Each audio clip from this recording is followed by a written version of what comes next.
from what would have been historically a wrestling state. Yeah. Okay, it's also said that maybe you would like to maybe get more girls involved. So when they think of wrestling within the state of Oklahoma, they also think about girls because of what you've accomplished. Yeah. Your thoughts on that? I'm sort of new to Oklahoma. I'm originally from Hawaii, so that's sanctioned. Hawaii? Yeah, girls wrestling. So I grew up with it being very popular. A lot of high school girls were in the part of the school that the town I'm locally from, which is Lahaina.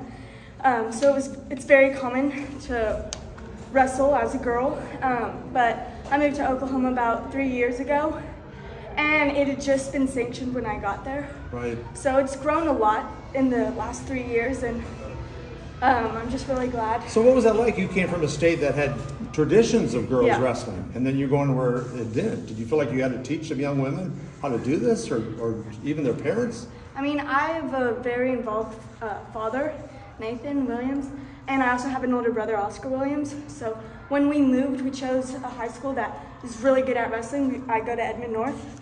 So my brother's part of a very involved team, and when I got there was not a girls team, but my dad kind of sat down with the coach and was like, I also have 3 younger sisters, so it was like, I have a really good son and I have a bunch of daughters and they're all gonna wrestle.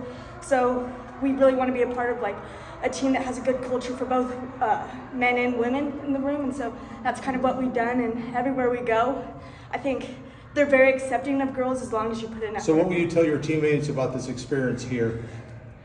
I'd say, well, a lot of practice and effort. I mean, it's easy to look at something and be like, oh, that's not really fair, you're already good at it, but if you just stay in the room and continue working, you're gonna get better results. What was working for you in this tournament, and what does this mean to you to win this tournament?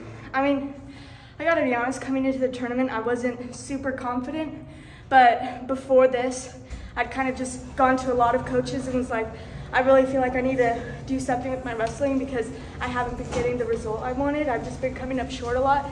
And so we kind of talked about, instead of going out there and just like putting it together as you go, coming up with like a game plan and what I'm gonna do. So it's kind of just sticking to what I want to do in a match instead of being like, oh, this girl's good at this, I need to work on this. It's like, I need to work on what I know I can do. Congrats, Thank you, Bella. Thank you.